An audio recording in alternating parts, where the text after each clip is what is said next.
The night Alessandro Moretti bought the island, Evelyn Hart heard the first gunshot before anyone else. It came through the storm as a small break in the rhythm of the sea. Not loud, not obvious, just one hard metallic crack beneath the wind, too precise to be thunder and too sharp to be the old lighthouse settling in the cold. Evelyn stopped winding the brass mechanism on her workbench. Outside, waves struck the cliffs in heavy, regular bursts.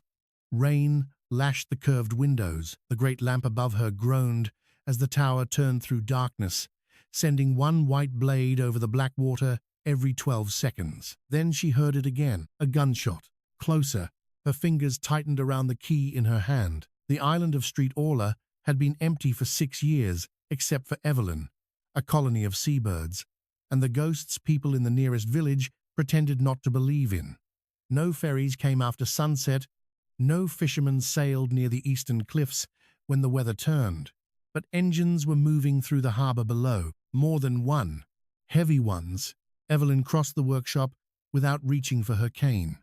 She knew every board, every step, every draft in the lighthouse. She had lived inside its sounds long enough to know when a door was open 2 floors below or when a gull had landed on the roof. Tonight, the tower was full of noises that did not belong. Boots on stone, men shouting, a body striking the harbour gate. She reached beneath the table and took out the old flare pistol her father had left her.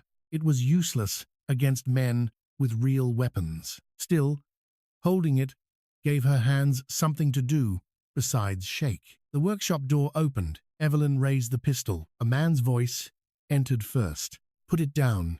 Calm. Low.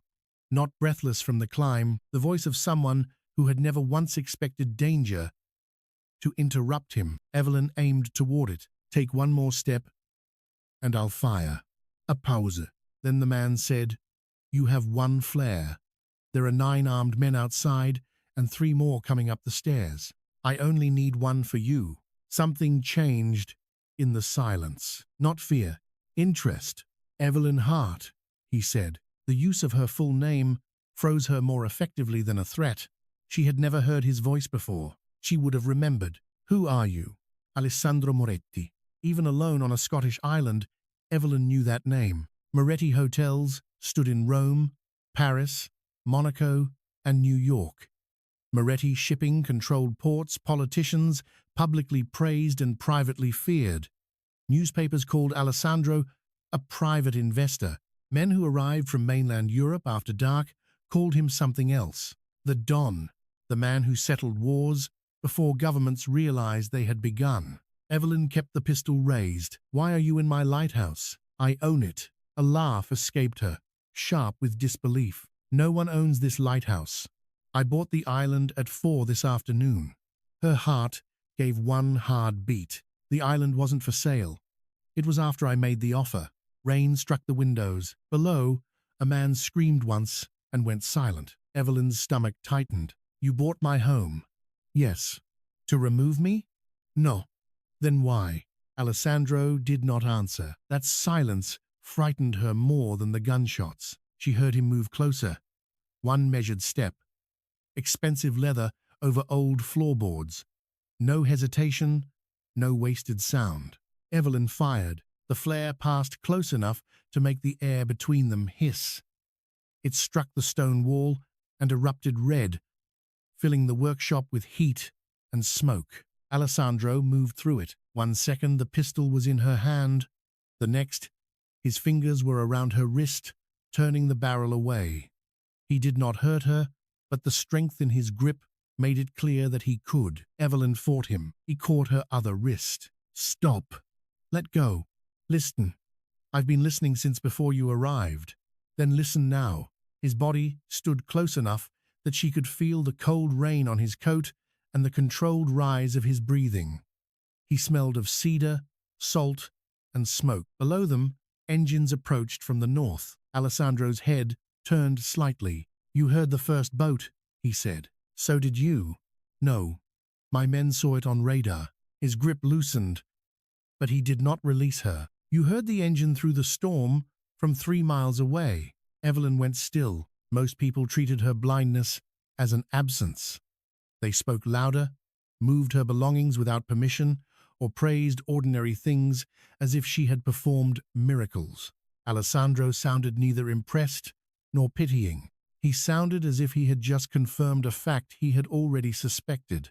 "What do you want from me?" A burst of gunfire tore through the lower tower. Alessandro pulled her down. The workshop windows shattered. Wind and rain exploded into the room, carrying glass across the floor. Alessandro turned his body over hers as bullets struck stone above them. Evelyn pressed one hand against his chest. His heartbeat was steady, too steady. "Stay beneath me," he said. "I can move. Not while they have the window." "Who are they?"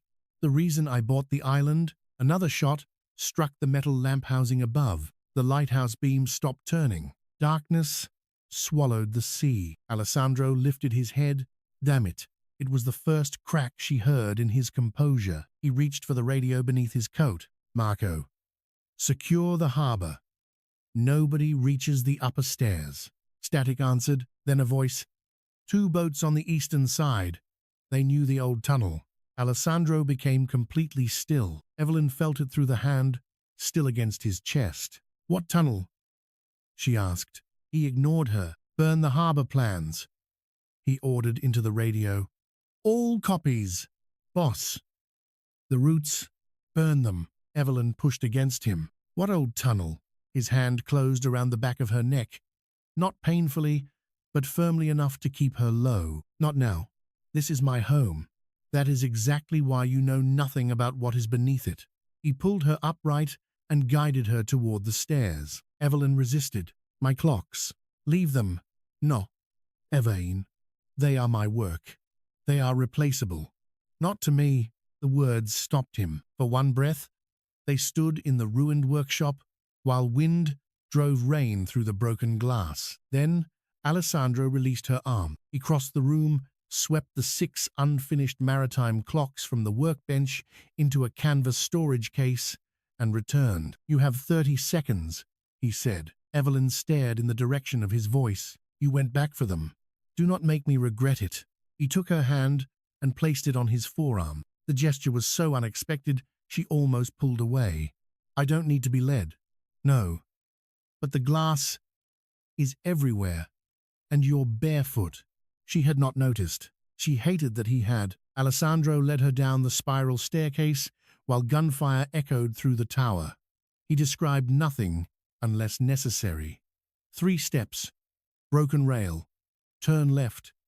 His arm stayed steady beneath her hand. On the second landing, a man rushed from the darkness. Evelyn heard the knife before Alessandro saw it, the faint scrape of steel leaving leather. "Right," she whispered. Alessandro turned. A gun fired once. The attacker collapsed. Alessandro did not slow. "You heard that?" "Yes." "How?" "Metal has a voice." His hand tightened once beneath hers. "So do liars," she added. For the first time, he sounded almost amused. "Then you will find my company exhausting." They reached the bottom as the harbor doors burst inward. 3 of Alessandro's men formed a wall around them. Beyond them, through rain and smoke, Evelyn heard armed men running across the stone quay. Alessandro removed his coat and wrapped it around her shoulders. "I'm not cold. You're shaking. I'm angry. You can be both." He lifted her into his arms before she could protest. Evelyn struck his shoulder. "Put me down. The quay is covered in glass. I can walk." "I know. Then why are you carrying me?" His voice dropped near her ear. "Because tonight, Miss Hart, I do not have the patience to lose you." The words sank somewhere deeper than they should have. He carried her through gunfire toward a black armored vehicle waiting beside the harbor wall. Evelyn could hear his men firing behind them. She could hear waves smashing against the quay, the lighthouse lamp struggling above, and another engine moving toward the island from the west. Then she heard a small mechanical click beneath the vehicle. Her blood turned cold. "Stop." Alessandro stopped instantly. "What?" "There's a timer." His men went silent. Evelyn tilted her head. "Tick, tick, tick." "Under the car," she said. Alessandro did not ask how she knew. He turned and ran. The vehicle exploded behind them. Heat struck Evelyn's back. Alessandro threw himself over her as they hit the wet stones. Burning metal screamed across the harbor. For several seconds, there was only rain, fire, and his body shielding hers. Then Alessandro lifted his head. His hand touched her face, checking for injury. He stopped when she flinched. "You're bleeding," Evelyn said. "How do you know?" "I can smell it." "It's nothing. You're a terrible liar." He looked toward his men. "Get the second car." One of them answered. "The road is blocked." Alessandro's gaze moved toward the sea. "Then we use the tower." Evelyn pushed herself upright. "The tower is under attack." The tower is also the only place on this island with walls thick enough to survive what is coming. What is coming? Alessandro looked at the black water. War. He returned her to the lighthouse he had bought hours earlier, carrying her clocks in one hand and holding her close with the other. By dawn, 12 men were dead, 3 boats had burned in the bay, and Evelyn's ordinary life had ended without asking her permission. She had lived on Street Orla for 11 years. Her father brought her there when she was 16, 2 years after the illness that took her sight. He told her the island would teach her to stop measuring the world by what she had lost. At first, she hated him for it. Street Orla was all wind, cold stone, and isolation. The nearest village sat an hour away by boat. The lighthouse had unreliable electricity, ancient pipes, and stairs that punished every mistake. But slowly, the island became legible. The sea had 1,000 voices. Deep winter waves struck the cliffs differently from summer swells. Every passing ship carried its own engine rhythm. Bells from fishing boats spoke through fog. The old lighthouse mechanism changed tone when rain was coming. Evelyn began building clocks from those sounds, not decorative clocks, maritime instruments calibrated through vibration, tide pressure, and acoustic resonance. Fishermen bought them because they stayed accurate during storms when digital systems failed. Wealthy collectors bought them because they liked owning beautiful things made by a blind woman in a lighthouse. Evelyn hated the second group. She had been content with the first. Her father died 3 years ago. After that, the island belonged only to her, or so she believed, until Alessandro Moretti purchased it in an afternoon. By sunrise, his men had secured the harbor and repaired the emergency generator. The dead were gone. The broken glass had been cleared from the lower floors. A temporary steel plate covered the workshop window. Alessandro stood in the lighthouse kitchen, speaking Italian into 3 phones, while Evelyn sat at the old wooden table wearing his coat. She had refused dry clothes from his men. She had refused food. She had refused to answer questions. He ignored all 3 refusals and placed tea in front of her. "I didn't ask for this." "No." "Do you often give people things they don't want?" "Yes." "That explains the island." He ended the call. "You cannot remain here. This is my home. It is compromised. You compromised it. I bought it because it was already compromised." Evelyn touched the rim of the cup without drinking. "You knew they were coming." "I knew someone was watching the island." "You knew someone was watching me." Silence. There it was, the pause that contained truth. "How long?" she asked. Alessandro took the chair across from her. 3 months. "Who?" "We don't know yet." "You expect me to believe that Alessandro Moretti bought an island and started a war without knowing who his enemy is?" "I know who they work for." "Then say the name." "No." Evelyn turned toward his voice. "I heard men die in my home last night, and you are alive. That does not make silence noble." Something shifted in his breathing. "You should be afraid of me." "I am." The answer surprised him. She continued, "But being afraid of you does not mean I will obey you." His chair moved slightly. "You confuse obedience with survival. You confuse protection with ownership." The room became very quiet. Then Alessandro said, "Pack what matters." "I'm not leaving." "You are." "No."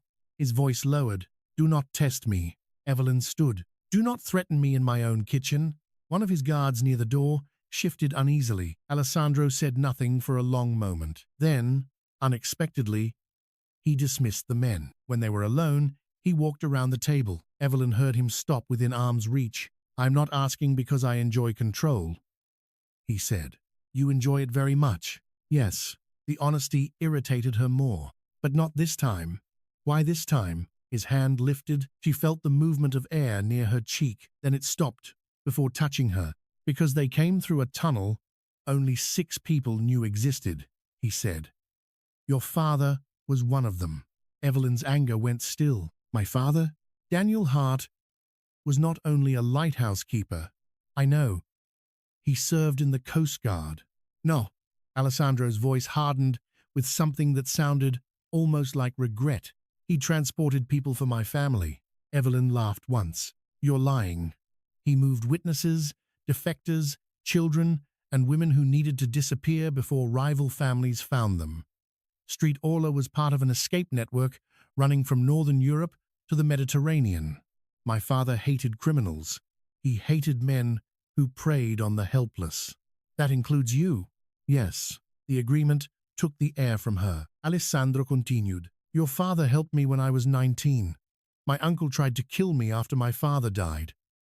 Daniel got me out through the tunnel beneath this lighthouse." Evelyn gripped the table. "My father never mentioned you. He wanted you nowhere near my world. And of police." "Then why are you here?" "Because before he died, he sent me a message." "What message?" Alessandro reached into his jacket and placed something on the table. Metal touched wood. Evelyn reached for it. A brass gear, small, heavy, familiar. She knew every edge. It came from the first sea clock she had ever built with her father. Her fingers began to tremble. "Where did you get this?" "From a dead man in Marseille." Her hand closed around it. "What did my father's message say?" Alessandro's voice became quieter. "If the bell begins before the storm, protect Evelyn.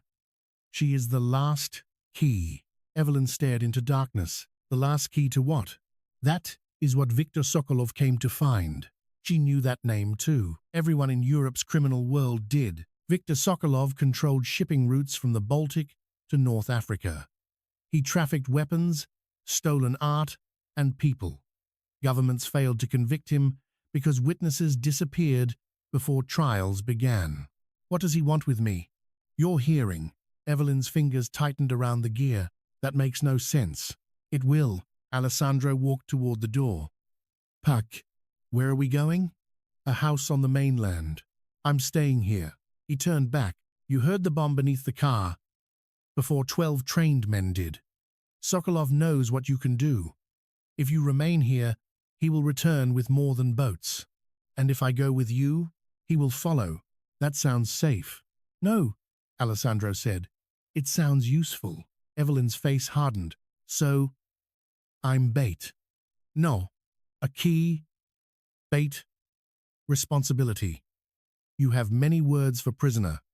He returned to her. This time, he did touch her, 2 fingers beneath her chin, lifting her face toward his. The contact was brief, controlled, and far too intimate. "You are the only person on this island I am unwilling to sacrifice," he said. "Do not confuse that with imprisonment." Then he released her and left. Evelyn stood alone with the brass gear in her hand and realized something more dangerous than fear. She believed him. The mainland house sat on a cliff above the Scottish Sea, hidden behind iron gates and walls of black stone. Alessandro called it temporary. It had a helipad, a private medical room, reinforced windows, and enough armed men to invade a small country. Evelyn called it a fortress. She was given a room facing the ocean. Alessandro had her clocks placed on a table near the window without asking. He had also brought her father's old chair from the lighthouse. That unsettled her more than the guns. On the first night, she found him standing outside her door. She knew it was him because his breathing was quieter than the guards and because the faint scent of cedar reached her before he spoke. "Do you stand outside all your prisoners' rooms?" "Only the ones who wander." "I don't wander." "You opened the west corridor window 20 minutes ago." "I wanted air." "You disabled the alarm." "It was loud. It was silent." "Not to me." A pause. Then he said, "Show me." Evelyn stepped into the hallway. She walked toward the window at the end. Alessandro followed. She placed his fingers against the brass alarm plate. Feel that? No. She adjusted his hand. Now, a faint vibration moved through the metal. His fingers shifted beneath hers. Yes. It hums at a frequency most people ignore. It was badly installed. You dismantled a military alarm because it offended your hearing. Yes. He almost laughed. The sound never fully emerged. But she heard it in the breath he exhaled. You are difficult, he said. You bought an island after meeting me. I bought it before meeting you. That is not less strange. He was quiet. Evelyn turned toward him. How long had you been watching me? Not watching. Protecting? Yes. How long? Since your father died. The answer struck harder than expected. 3 years. Yes. You knew I was alone. Yes. You never came. No. Why? Alessandro moved closer. The hallway narrowed around his presence. Your father wanted you outside my world. And you respected that until you needed me. The accusation landed. He did not deny it. Evelyn felt foolish for wanting him to. Go back to your room, he said. There it is. What? The cold voice you use when truth becomes inconvenient. His breathing changed. You think you understand me because you hear what others miss. No. I think you hide behind silence because people mistake it for strength. A long pause. Then Alessandro said, And what do you mistake it for? Loneliness. He went completely still. Evelyn regretted the word immediately, not because it was wrong, because it was right. Alessandro stepped back. Sleep, he said. Then he walked away. The next morning, Viktor Sokolov sent a gift. A wooden music box arrived at the gate inside a black case. No return address. No fingerprints. When Alessandro's men opened it in the reinforced library, it played the melody Evelyn's father used to whistle while repairing the lighthouse lamp. Evelyn's knees weakened. Alessandro caught her elbow. She pulled away. Don't. His hand dropped. The music box continued. Under the melody was another sound. A low mechanical pulse. Evelyn leaned closer. Turn everyone's radios off. Alessandro ordered it without question. The room fell silent, except for the music. Evelyn listened. 3 long tones. Too short. A pause. Then the pattern repeated. It's coordinates, she said. Alessandro looked toward his men. Where? It isn't complete. She opened the music box with careful fingers. Beneath the mechanism, a wire vibrated against the wood. The rest is hidden in harmonic intervals. One of Alessandro's men said, Can you decode it? Evelyn listened again. Yes. Alessandro's jaw tightened. No. She turned toward him. You brought me here because of my hearing. I brought you here to keep you alive. And you said I was useful. I was wrong. Because you suddenly care about my safety? I cared before I arrived. The words came too quickly. The room went silent. Alessandro's expression, she imagined, must have hardened. His voice certainly did. Everyone out. His men obeyed. Evelyn remained beside the table. What did you mean? Nothing. Another lie. He took the music box and snapped the lid closed. You will not decode it. You cannot decide that. I just did. What if it leads to the person who killed my father? Alessandro's silence answered. Evelyn's breath caught. You know my father was murdered. Yes. You told me he died. I said he sent me a message before he died.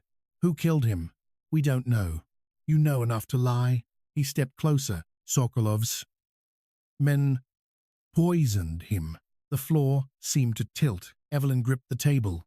My father had cancer. He had symptoms designed to look like cancer. She shook her head. No. I am sorry. No. He spent his final months moving people out of Sokolov's reach. He knew he had been discovered. You watched him die. I tried to bring him to Rome, and he refused? Yes. Because of me. Because he believed leaving the island would expose you. Evelyn's throat closed. 3 years of grief rearranged itself inside her. Every hospital visit, every night beside her father's bed, every time he told her not to be afraid. Alessandro reached toward her. She heard the movement. Don't touch me. He stopped. You knew, she whispered. You let me believe it was illness. Your father asked me to. He is dead. I am the one who had to live with the lie. I know. No. You know facts. You don't know what it was to sit beside him while he disappeared. Alessandro's voice dropped. I sat beside my father after my uncle shot him. I was 19. I held his blood inside his body with both hands and listened while he told me not to become the men who killed him. Evelyn went still. He died before I could promise. The confession hung between them. Alessandro continued quietly. So do not tell me I know nothing about watching a father disappear. Evelyn's anger did not vanish, but it made room for something else. She reached for the music box. Alessandro caught her wrist. No, I'm decoding it. It is a trap. Then let me see it. You cannot see. The moment the words left him, silence struck the room. Alessandro released her wrist. Evelyn's face became cold. I know exactly what I cannot do. I did not mean you meant I cannot see the trap. Yes, I hear what you cannot. Yes, I have survived alone on an island for 11 years. Yes, then stop treating me like darkness makes me breakable. Alessandro's voice became rough. It makes you impossible to protect. No. Your fear makes me impossible to control. His hand closed against the edge of the table. She heard wood strain beneath his grip. That is enough. No. You brought me into your war. You lied about my father. You bought my home. You watch me breathe as if I might disappear when you look away. You do not get to hide behind orders now. He crossed the distance between them. Evelyn felt him stop inches away. Do you want truth? Yes. I have heard your voice through surveillance recordings every week for 3 years. Here, anger faltered. I know the sound you make when you burn your fingers on brass. I know you sing when you work after midnight, but only when you believe the sea is loud enough to hide it. I know you leave food behind the west wall for a stray dog that has never let you touch him. Evelyn stopped breathing. Alessandro's voice lowered further. I know every ship that came within 5 miles of your island. I know every man who asked questions about you in every harbor, from Glasgow to Naples. I know because your father saved my life and asked me to protect yours. That isn't all. No. The admission was almost inaudible. What else? His breath touched her forehead. I know because at some point, protecting you stopped feeling like a debt. Her heart struck hard. Neither moved. Alessandro's hand lifted. His fingers hovered beside her cheek. He stopped before touching. Then the library windows exploded inward. Alessandro pulled Evelyn down as bullets tore through the shelves. His men stormed inside. The music box fell and broke open on the floor. From its shattered base, a transmitter began screaming. They tracked it. One guard shouted. Alessandro covered Evelyn with his body and fired toward the dark windows. Move her to the tunnels. No, Evelyn said. He looked down. The signal is inside the house. What? She listened through gunfire. A high electronic pulse moved beneath the alarm. Someone brought another device through the east corridor. Alessandro spoke into his radio. Lock the east wing. A guard answered. Boss, Sophia is there. Evelyn heard the name. Sophia Belandi had arrived at the safe house the previous evening. Elegant, confident, and entirely too familiar with Alessandro. She claimed to be a financial advisor. Evelyn heard the history between them in the way Sophia said his name. Now Sophia stood in the east wing with an active transmitter. Alessandro's face became stone. Bring her to me. Sophia entered the bunker 10 minutes later under guard. She did not sound frightened. You think I betrayed you? Alessandro said. You entered with a tracker. I entered with jewelry your mother gave me 15 years ago. A guard placed a necklace on the table. Evelyn heard the pulse inside it. Sophia's breathing changed. I didn't know. Alessandro said nothing. Sophia turned toward Evelyn. This is because of her. Alessandro's voice became lethal. Choose your next words carefully. She arrives, and suddenly you burn roots, abandon accounts, and threaten allies who have stood beside you for years. What is she to you? Not your concern. Sophia laughed bitterly. You once asked me to marry you. Evelyn's chest tightened. Alessandro said, for an alliance. You would have done it. Yes. And now? Now I would burn the contract before touching the pen. Silence. Evelyn wished she did not feel relief. Sophia did not miss it. You think he protects you because you are special? She asked Evelyn. He protects assets. That is what Alessandro does. People, ports, secrets, everything becomes property eventually. Alessandro stepped forward. Enough. But Evelyn raised a hand. Let her speak. Sophia's voice sharpened. He knew your father was dying. He knew Sokolov had found the island. He had opportunities to move you. He did nothing, because the lighthouse was more valuable while you remained inside it. The room went still. Evelyn turned toward Alessandro. Is that true? His answer came too slowly. I believed moving you would expose the network. You left me there as camouflage. I kept men around the island.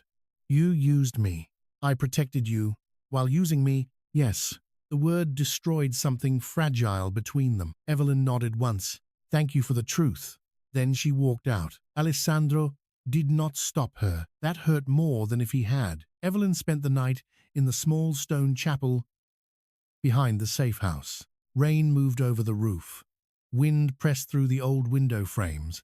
She sat beneath a wooden cross and listened to Alessandro's men moving beyond the walls. At 2 a.m, the chapel door opened. Alessandro entered alone. Evelyn did not turn. Are you here to explain why betrayal was necessary? No. To order me back? No. What then? He sat on the floor, several feet away. The most feared man in Europe sat on cold chapel stone without guards or weapons visible. I came because you are not sleeping. She almost laughed. You monitor that too? No. I can see the light. The difference between them settled into the quiet. He saw the light. She heard him breathe. I did use the island, he said.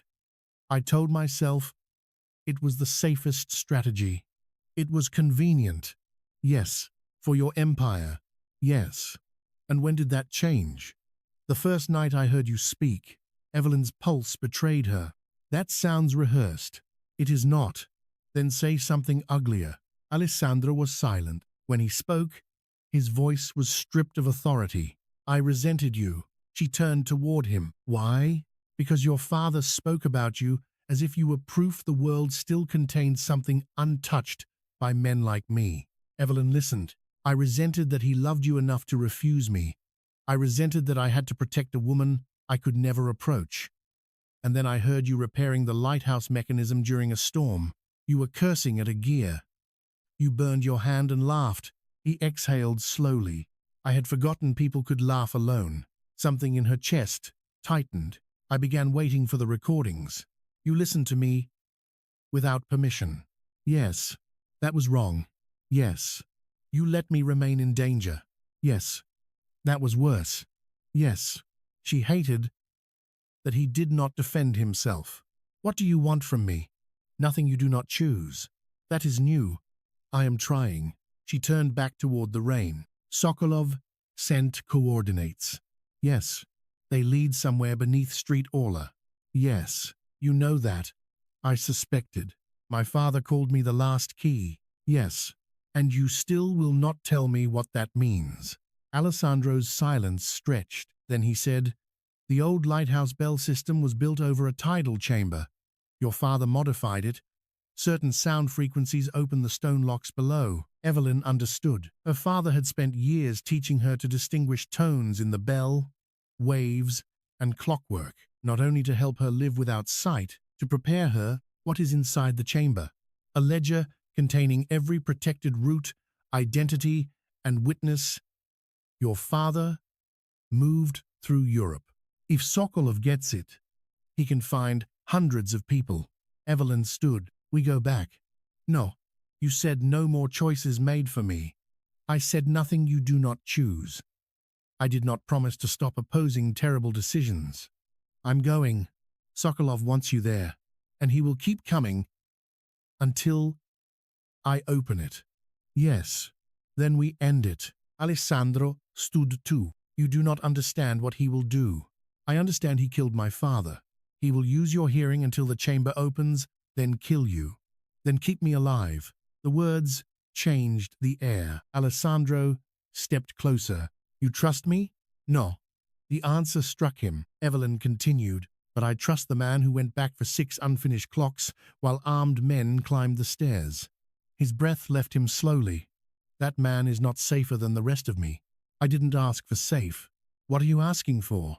She raised her hand. For the first time, she reached for his face.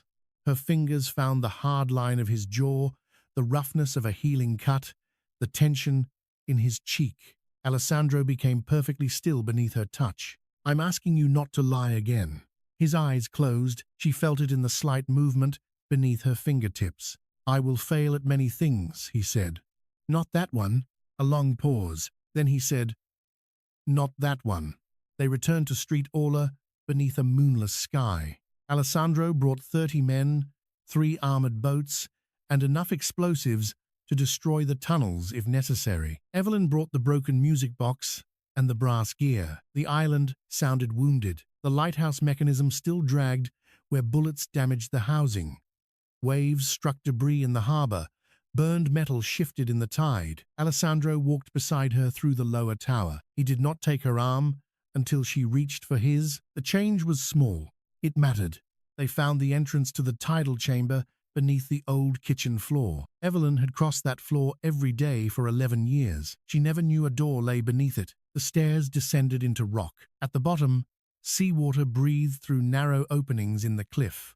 3 bronze bells hung above a circular stone door. Evelyn touched each bell, different thickness, different tone, her father's design. Alessandro stood behind her. "What do you hear?"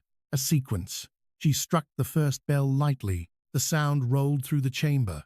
The stone door vibrated. Before she could strike the second, gunfire erupted above. Alessandro's radio came alive. Boss, boats on all sides. Victor had arrived. Alessandro drew his gun. "We leave." "No, we have seconds." "Then give me seconds." Evelyn struck the bells. Low, high, pause, 2 short tones. The pattern from the music box, stone shifted. The door opened several inches. Cold air moved from within. Then Victor Sokolov spoke from the stairs. "Beautiful." His voice carried the calm pleasure of a man watching a lock finally surrender. Alessandro turned, gun raised. Victor entered with armed men surrounding him. He was older than Alessandro, silver-haired, elegant, and entirely unhurried. "Drop it," Victor said, "or the woman dies before she hears the next bell." 3 red laser sights settled on Evelyn's chest. Alessandro lowered his weapon. The surrender shocked everyone, including Evelyn. Victor smiled. "Love has made you predictable." Alessandro's voice was cold. "Do not mistake restraint for weakness." Victor walked closer. "I wondered what would finally bend the great Alessandro Moretti. Not money, not territory, not blood. A blind clockmaker in a dead lighthouse." Evelyn's face hardened. "Blindness is the least interesting thing about me." Victor laughed. "I see why he likes you." Alessandro moved 1 step. A gun pressed against Evelyn's back. He stopped. Victor looked toward the stone door. "Open it." Evelyn listened. Men above. Waves rising in the lower tunnels. A charge being placed near the western wall. Alessandro's breathing. Faster now. Not fear for himself. For her. "What happens after I open it?" she asked. "You die quickly. At least you're honest. Unlike your father." Evelyn's hand tightened around the striker. Victor continued. "He did not only move witnesses, he chose who deserved saving. Families paid him. Children disappeared into new names. Your noble lighthouse keeper played God.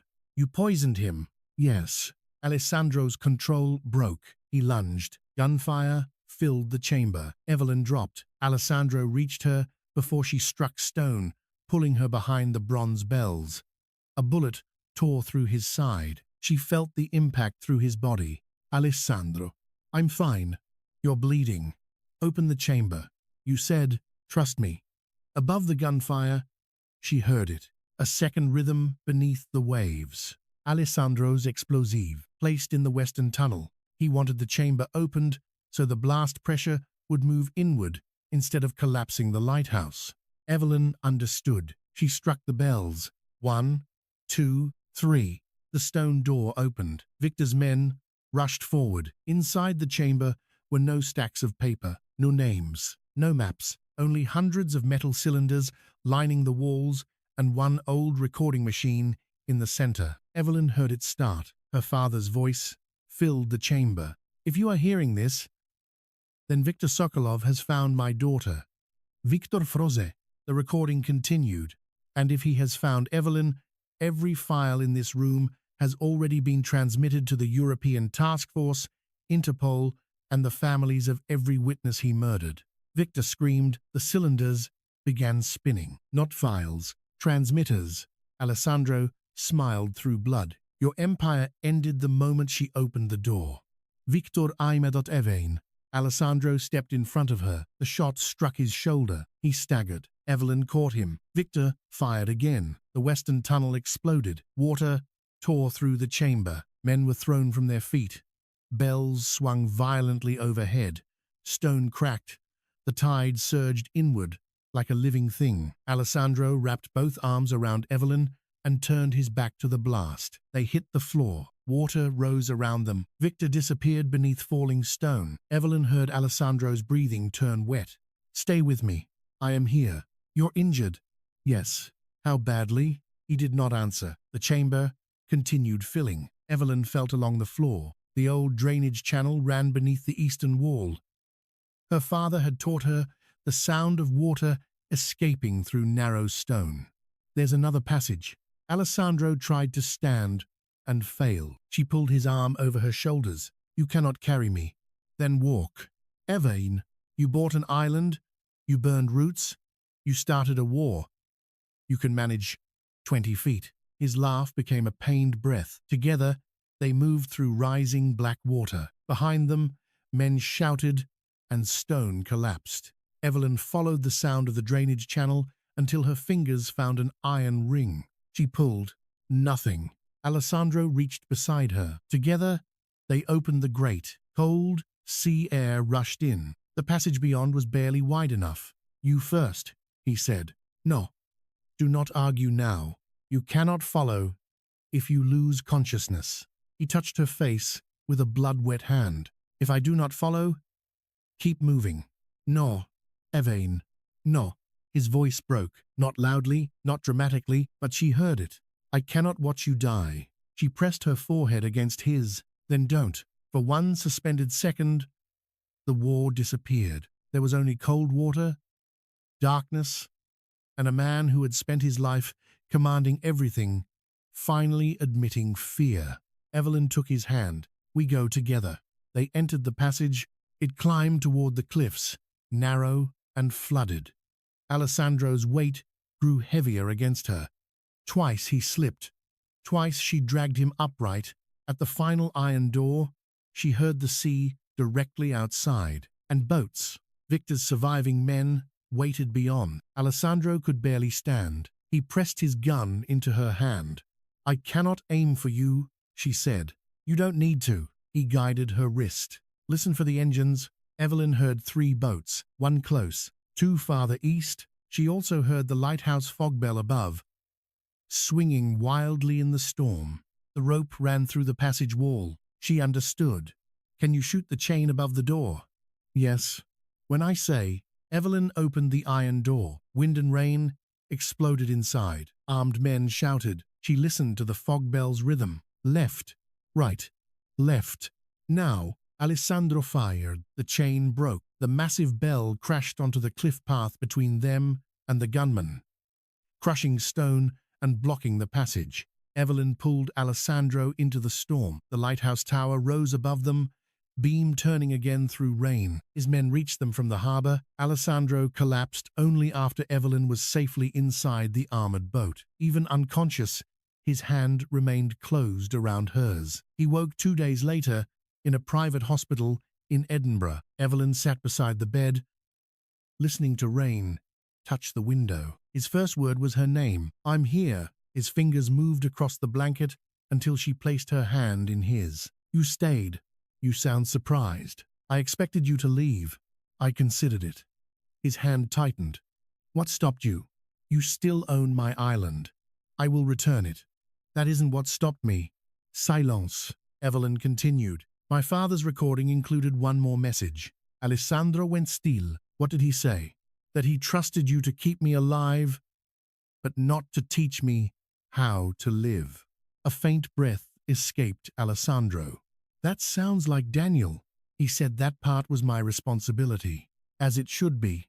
He also said you would become unbearable if you ever loved someone. Alessandro's breathing stopped. Evelyn turned toward him. Was he right? For once, the feared Mafia boss had no answer ready. She waited. Finally, he said, yes. The word was almost nothing. It changed everything. Evelyn's pulse quickened. How long? I don't know. Another lie. No. He pushed himself upright, despite the pain. I know when I became obsessed with keeping you alive.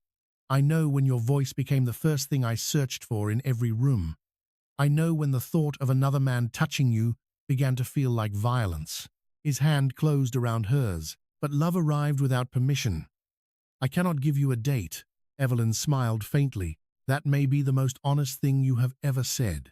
I am not good at this. No, I will make mistakes. Yes, I will still want guards near you. No. His mouth almost curved.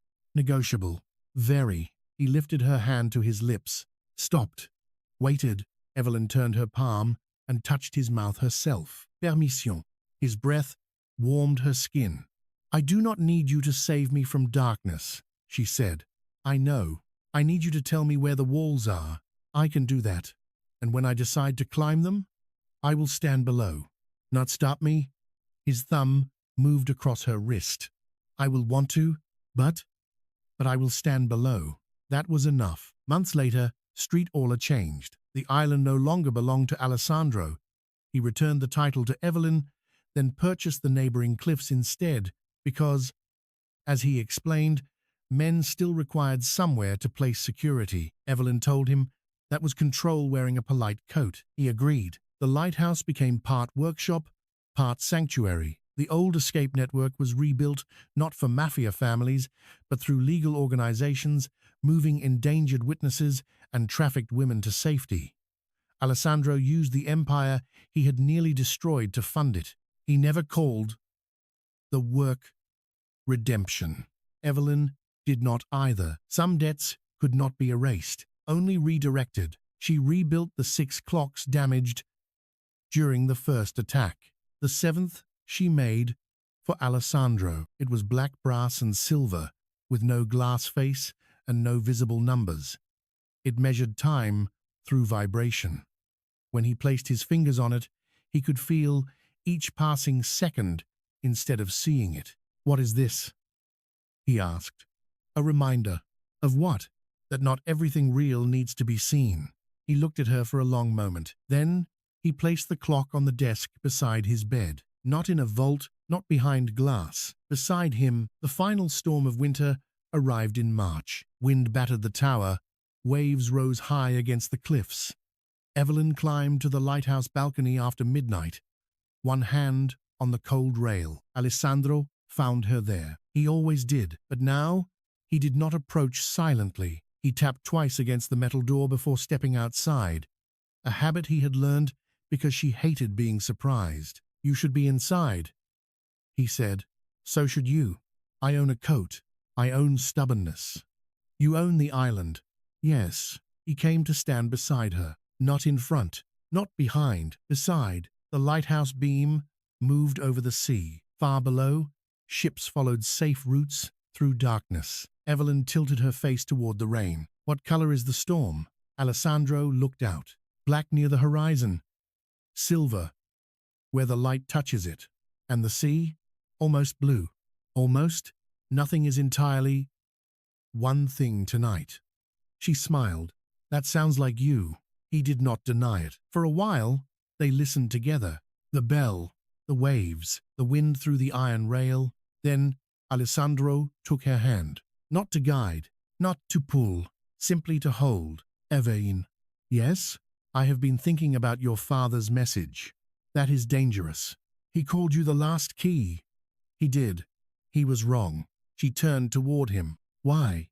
You are not a key. His thumb moved over her knuckles. You are the door. The words caught inside her. Alessandro continued. Everything I thought was strength was only a locked room. You opened it.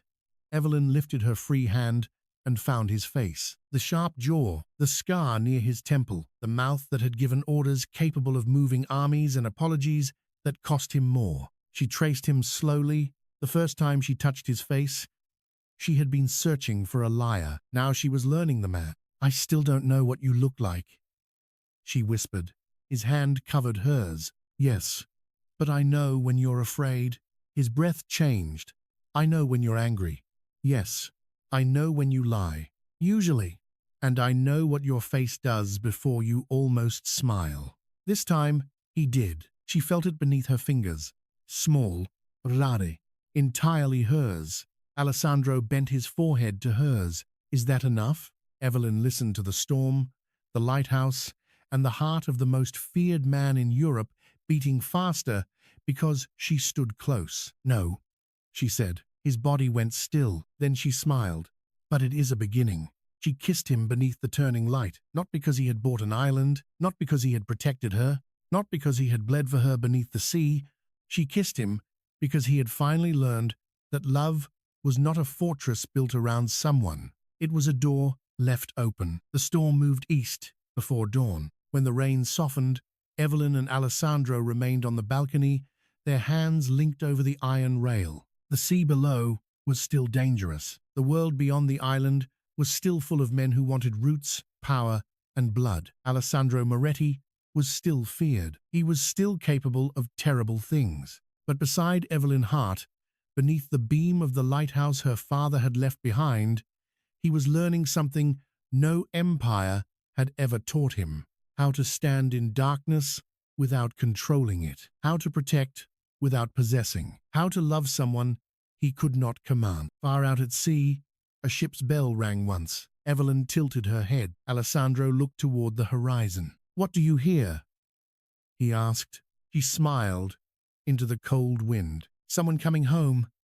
And for the first time, the lighthouse did not feel like the edge of the world. It felt like the beginning of another one.